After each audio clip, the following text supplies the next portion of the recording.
모든 복덕과 지혜와 자비의 근원이신 석가모니 부처님께 머리 숙여 귀의하나이다. 네, 저번 시간에는 마하카짜야나 비구의 개송까지 저희가 같이 읽었죠. 413쪽까지 했었습니다. 자, 한 번 더 말씀드리지만 테라가타는 장로 개송, 큰 스님들의 어떤 개송이고요. 그리고 테리가타는 장론이라고 합니다. 비구니 스님들 중에 큰 스님을 장론이라고 하는데 장론이 분들의 개송입니다. 그래서 테라가타 같은 경우는 읽다 보면은 좀 살아있고 자기 자신의 한계 같은 걸 좀 말씀하신 것도 있고 좀 재밌습니다. 그래서 여러분들 부담 없이 읽으실 수 있을 거예요. 자, 오늘은 이제 우빠세나 비구의 이야기입니다. 414쪽이죠. 414쪽 수행자의 마음가짐입니다. 자, 읽고 그 다음에 제가 또 설명을 드리겠습니다. 읽을게요. 성자는 구한 바 없이 만족하며 누구든 너무 가까이 하지 않는다. 자신을 드러낼 때는 마치 둔하고 멍청이처럼 처신한다. 지혜로운 사람은 대중 가운데 있을 때 지나치게 말을 많이 해서는 안 된다. 누구를 멸시한다든지 마음을 상하게 해서는 안 된다. 수행 규칙에 따라 절제하며 먹는데 적당한 양을 알아야 한다. 자, 우빠세나 비구 이분께서는 사리뿔 존자님의 동생입니다. 남동생. 제가 저번에 한번 말씀드렸었는데 사리불 존자님 동생 중에 한 분이 독사에 물려서 몸 바꾸셨다고 했죠. 바로 이분입니다. 우빠세나 비구. 이분이 독사굴에서 수행하실 때 독사가 물었어요. 그래서 몸을 이제 허물어져 갔어요. 정말 모래처럼 흩어졌다고 하십니다. 이제 인도에는 독사가 굉장히 많아요. 독사가 정말 많습니다. 코브라가 독사죠. 네, 여러분들이 우리 불교에서 대웅전에 오면은 용 2마리가 이렇게 지키고 있죠. 큰 절 가면 용 2마리 이렇게 현판 같은 이렇게 입습니다. 근데 그 용이 이제 인도에서는 나가라고 하는 큰 뱀을 말하는데 그 나가가 코브라예요. 킹코브라. 킹코브라 중에서 아주 킹코브라가 한 5m 정도 됩니다. 이렇게 머리를 쳐지르면 한 1m 정도 치들어요. 여러분들 눈을 마주칠 수가 있어요. 무섭겠죠. 근데 그 중에서 이제 굉장히 오래 사는 킹코브라가 있습니다. 그걸 나가 라자라고 합니다. 이제 라자는 왕이란 뜻이고 나가 코브라니까 굉장히 왕 중에 왕이란 뜻이겠죠. 뱀 중에 왕. 그것들이 동북아에서 번역되면서 이제 용이라고 번역이 됐어요.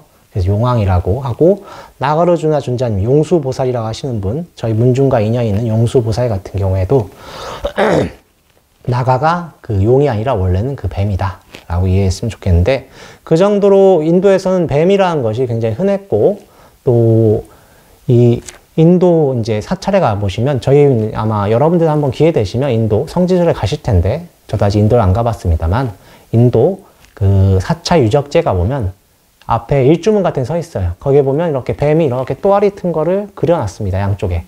그것들이 이제 이쪽 동북아에 오면서 용으로 바뀌고 대웅전 위에 용 2마리가 딱 서 있는 거예요.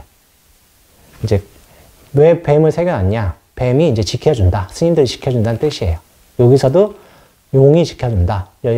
여러분들께서 천수경 읽으면 어떻습니까? 이제 도량청정무화의 삼보철용 강차지라고 하죠. 삼보와 철용, 천신이란 뜻이에요. 하느님이 이런 분들과 용들이 하강해서 여러분들 지켜줄 거다. 이런 뜻이에요.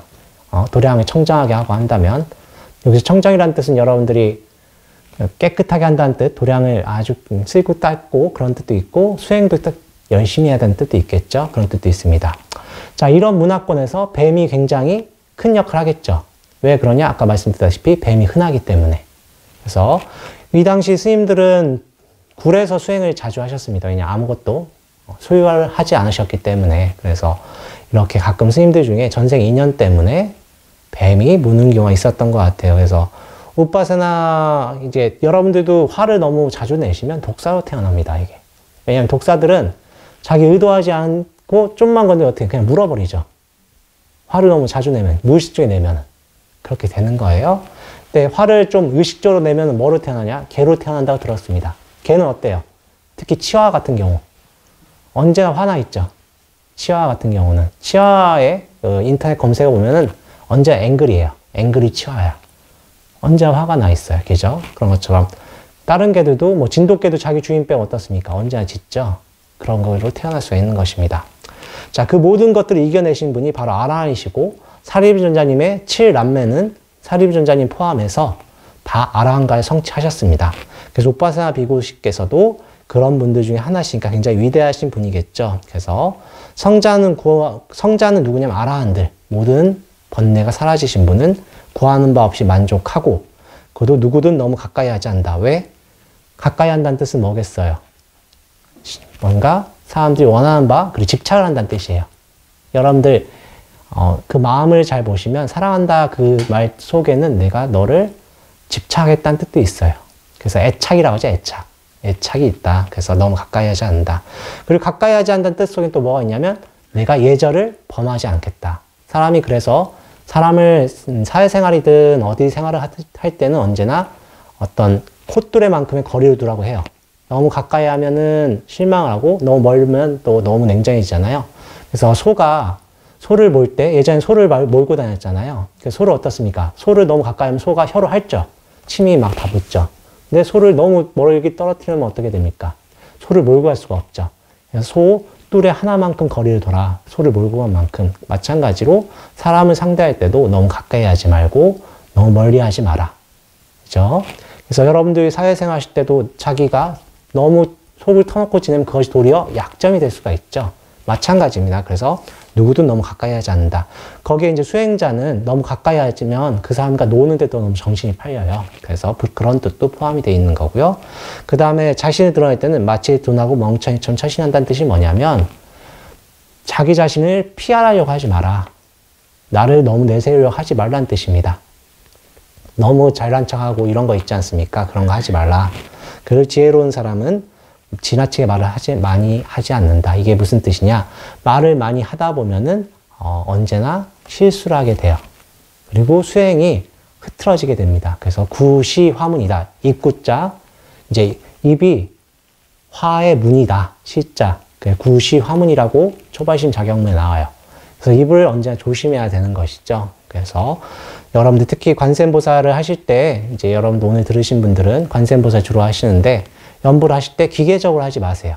관세음보살 하시면서 내가 뭘 하고 있는지 보세요. 그러면 여러분들이 이제 여러 가지 자기 모습이 보입니다. 그때도 보여더라도 다시 관세음보살 집중하실 때 관세음보살 계속 귀로 들으시라. 연보를 하실 때 정근 목탁 치면서 연보를 하실 때도 내가 그 관세음보살 하는 거에 집중하셔야 돼요. 그러면은 이 마음에 다른 생각이 일어나더라도 아 이런 마음이 일어났구나 알아차리고 다시 관세음보살에 집중하실 수 있다. 그러면 생각이 객관적으로 보여요. 내가.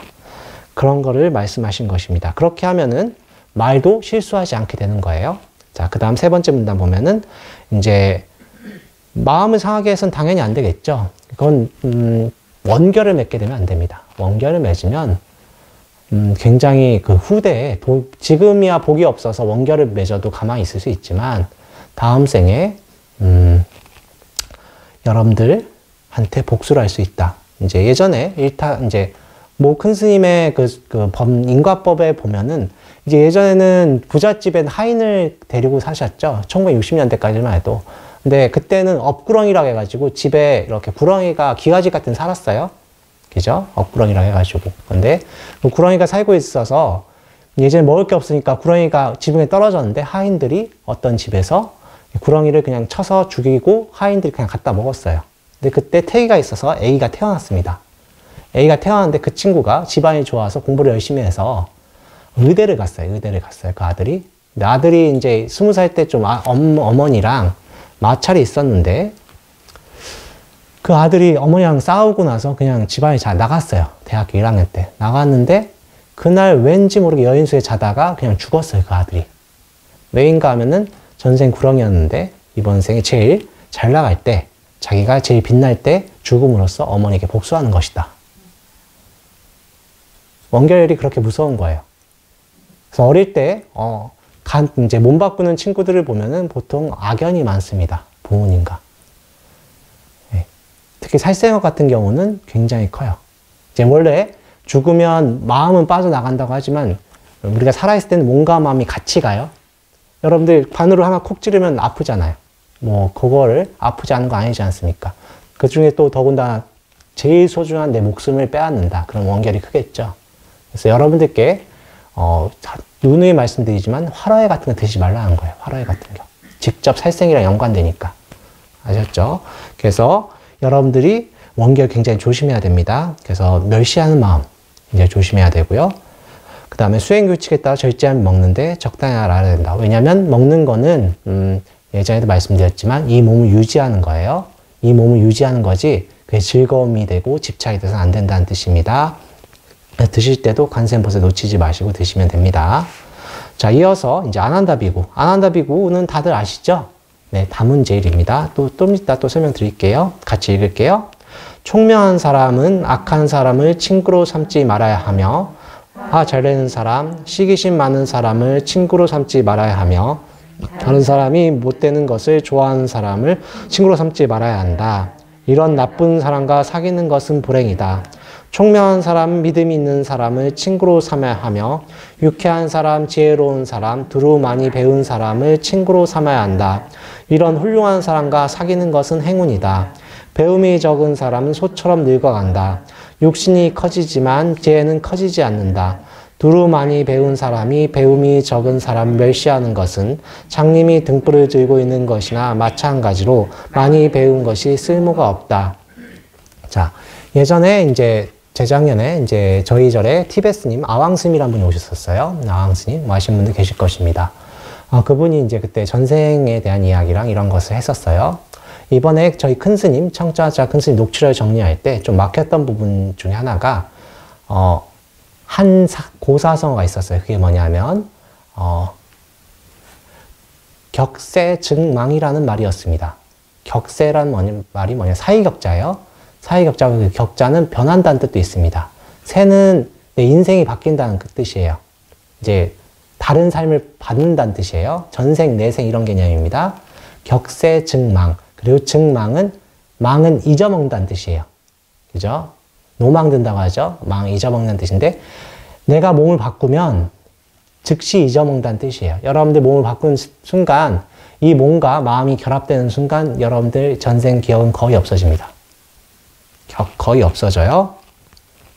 그런데 전생에 여러분들이 수행을 잘 하시면 그것들이 기억이 난다. 석가모니 부처님께서 안구따라 니까야에서 무슨 말씀하셨냐면 비구들이여 여러분들이 내가 말한 법을 기억하고 암송하고 이해하고 그걸 실천한다면 여러분들이 마지막 죽음에 이르러서 알아차림을 놓게 될 것이다. 여기서 알아차림 놓는다는 뜻은 이제 비구들 중에서 수행력이 좀 얕아서 죽을 때 알아차리지 못하고 죽는 경우가 있어요. 그죠? 그걸 말씀하십니다.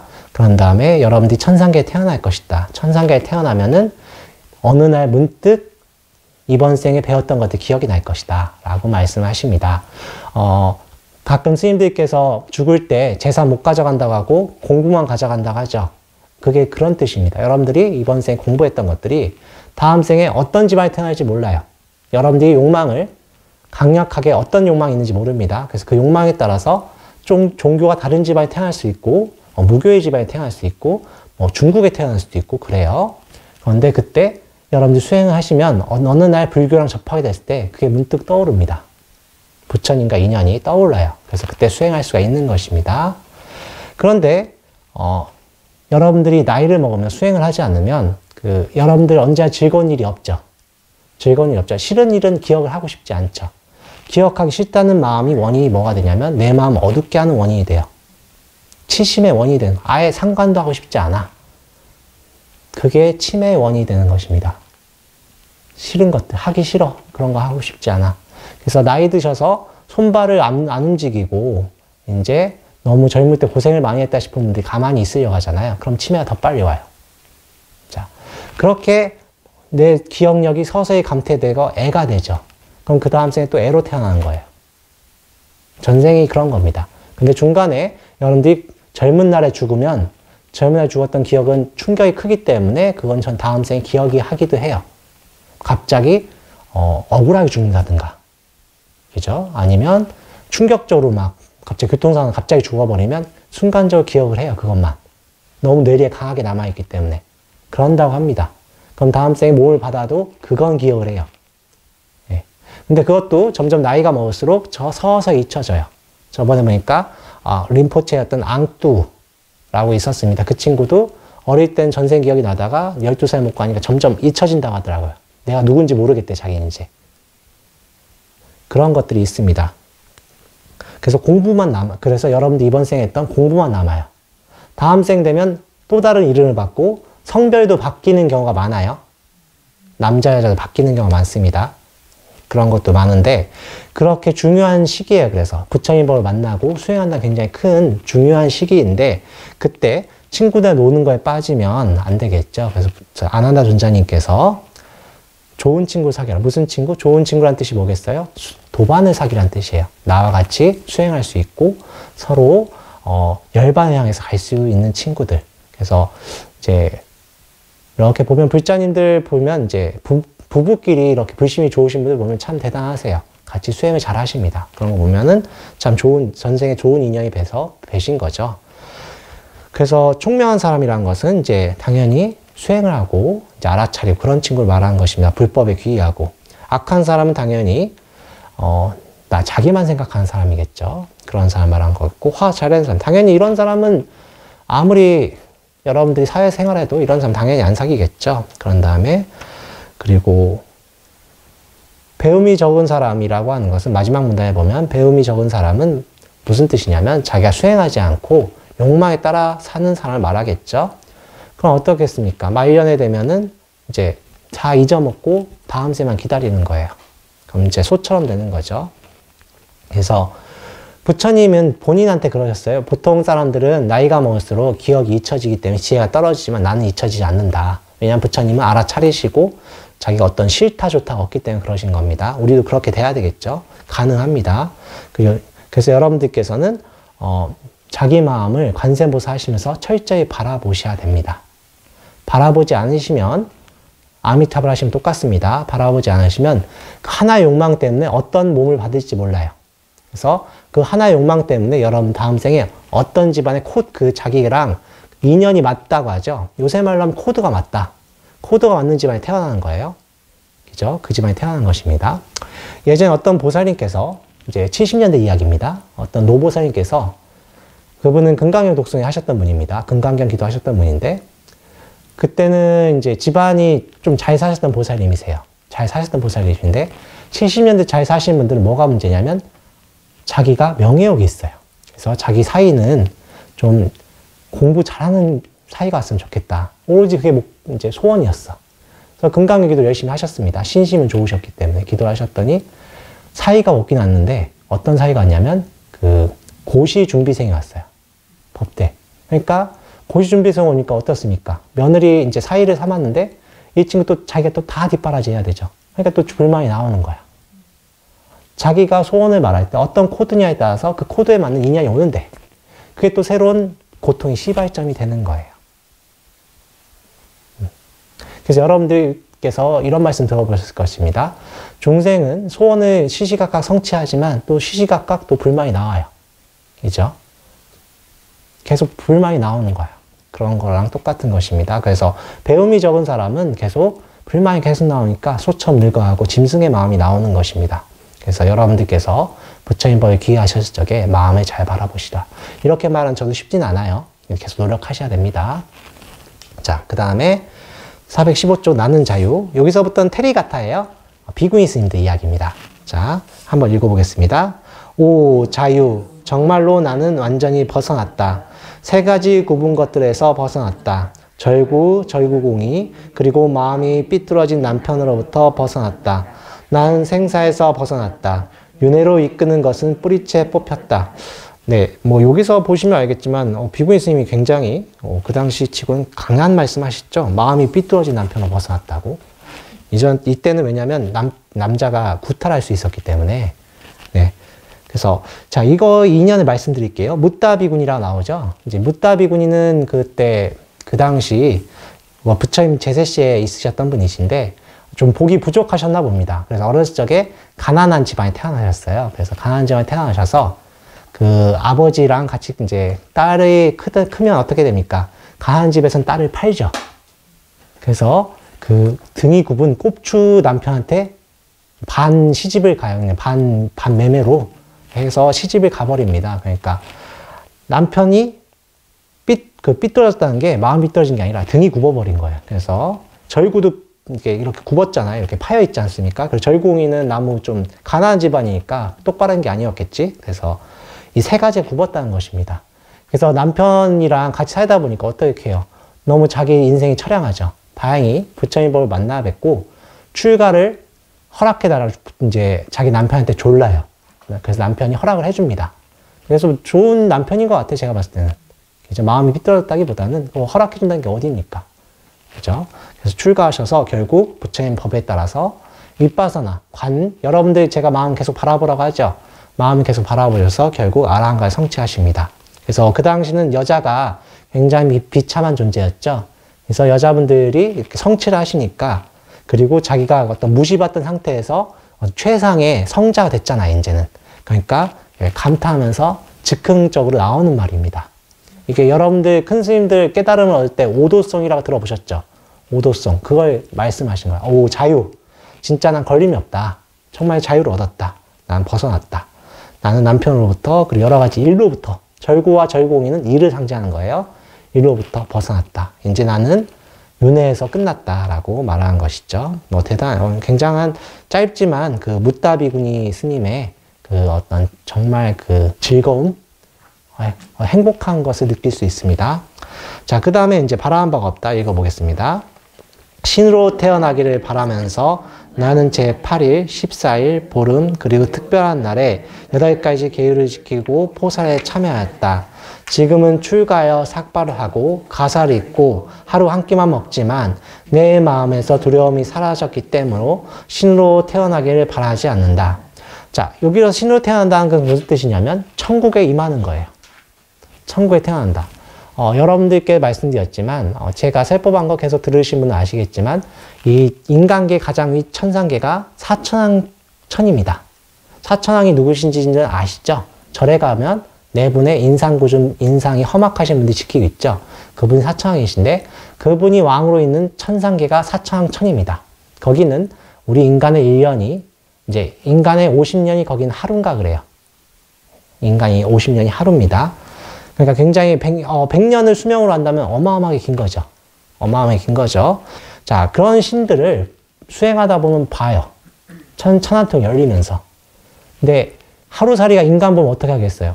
저 존재는 영원히 사는구나.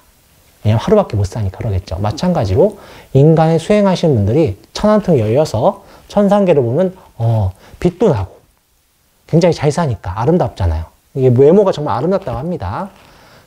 그런데 그분들 보면 저 천국에 태어나길 바란다 라는 마음이 일어나겠죠. 영원히 사는 것 같으니까. 그래서 부처님께서 그걸 비판하신 적도 있으십니다. 근데 당장 세속에 사시는 분들은 그런 쾌락을 즐기고 싶잖아요. 그래서 그런 쾌락에 즐기고 싶으니까 천상계 태어나고 싶은 마음에 신으로 태어나길 바라는 거예요. 그래서 부처님 설법을 보통 어떤 설법을 하시냐면 차제설법이라고 해서 단계 설법을 해주십니다. 처음엔 보시를 해요. 왜냐하면 보시를 해야 잘 사니까. 보시를 해라. 그 다음에는 계율을 지켜라. 이런 말씀을 하십니다. 그게 후대에 육바람이 된 것 같아요. 제가 느끼기에는. 보시, 지계, 인욕, 정진, 선정, 반야라고 육바람이라고 하지 않습니까? 그게 석가모니 부처님의 어떤 차제설법이에요.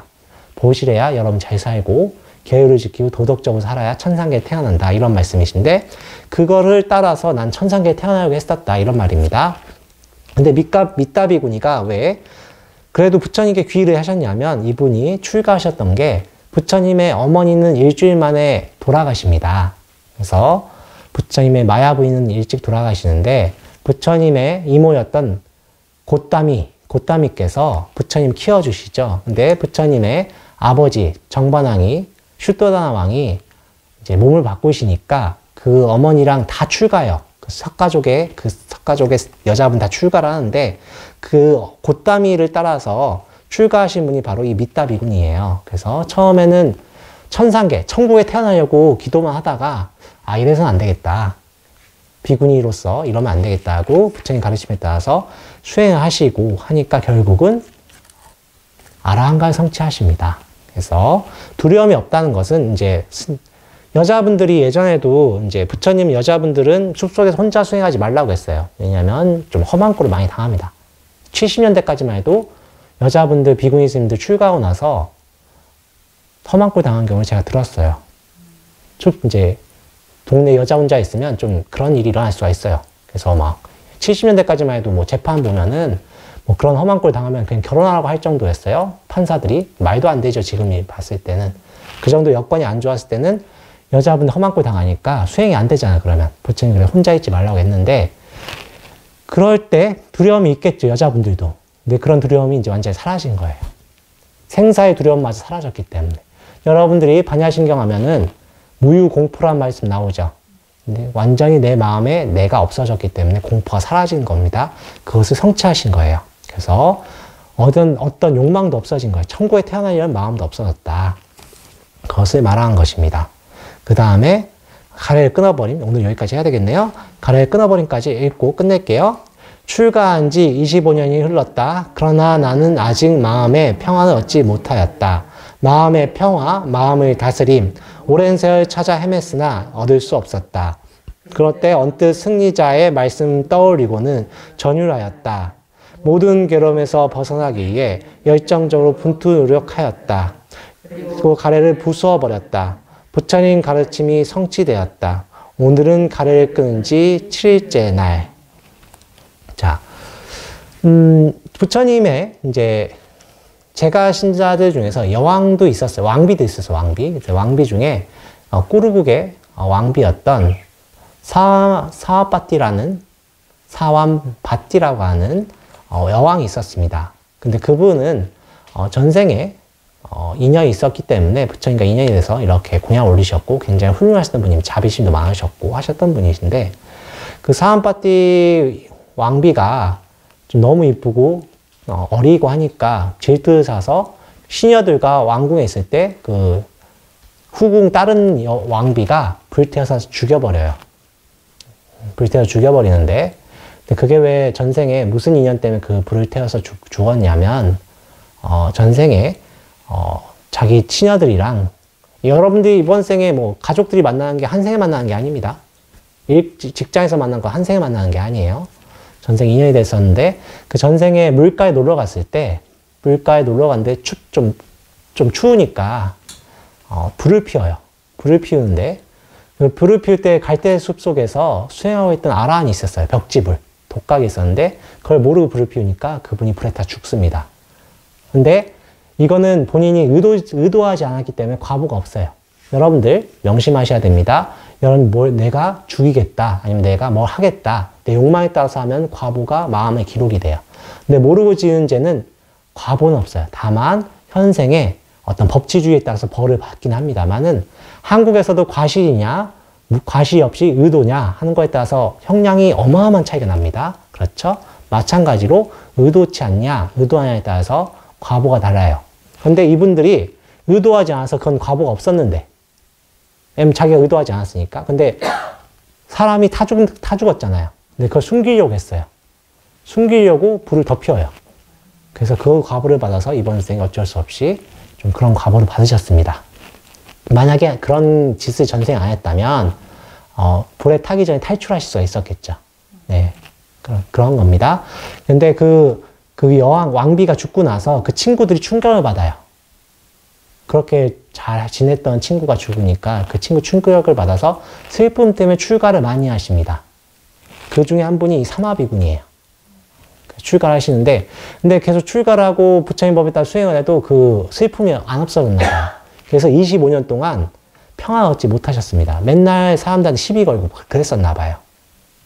그래서 이분이 근데 부처님의 가르침이 갑자기 언젠가 와닿았나 봐요. 이렇게 살면 안 되겠다. 그래서 용맹정진 발심하셔서 수행하셔가지고 결국은 가래를 부수고 깨달음을 성취하십니다. 그래서 자기 깨달음을 얻고 나서 말씀을 하는 거예요. 출가한 지 25년 흘렀죠. 25년이 어마어마한 시간입니다. 특히 예전 인도에서 고대 국가에서는 수명이 다들 짧아요. 50살, 한갑도 안 되잖아요. 근데 25년 동안 아무것도 못했어요, 자기가. 그러니까 자기도 막 내가 왜 이렇게 살까? 이랬던 후회가 있었던 것이죠. 그런데 부처님의 말씀이 어느 순간 떠올라진 거예요. 막 지내다가 제가 여러분들께 이렇게 설법하고 왜 경전을 읽으라고 하냐면 여러분들 어느 순간 그게 와닿을 때가 있어요. 그게 떠오르는 겁니다. 갑자기. 지금 여러분들 읽을 때 와닿지 않는 경우 굉장히 많죠. 근데 기도를 하시고 수행을 하시다 보면 그게 떠올라지고 아 이런 말씀이구나 와닿아요. 그것을 말씀하신 것입니다. 그리고 그걸 하고 정유를 했다. 아 이런 말씀이구나. 환희가 온 거예요. 환희심이죠. 그래서 그때부터 노력해서 금방 깨달음 얻으셨다. 이때 스님들은 부처님이 계셨고 부처님의 대제자들이 계셨기 때문에 가피가 있었어요. 그래서 금방 성취하셨던 것입니다. 여러분들도 이렇게 여자분들도 다 성취할 수가 있어요. 다른 종교에는 여자분들이 좀 낮아요. 지금도. 그죠? 하지만 우리는 다 된다. 여러분들 수행하셔서 그 경지 꼭 성취하시기 바랍니다. 오늘 설법 이것으로 끝내겠습니다. 나무 석가모니불 나무 석가모니불 나무 시아본사 석가모니불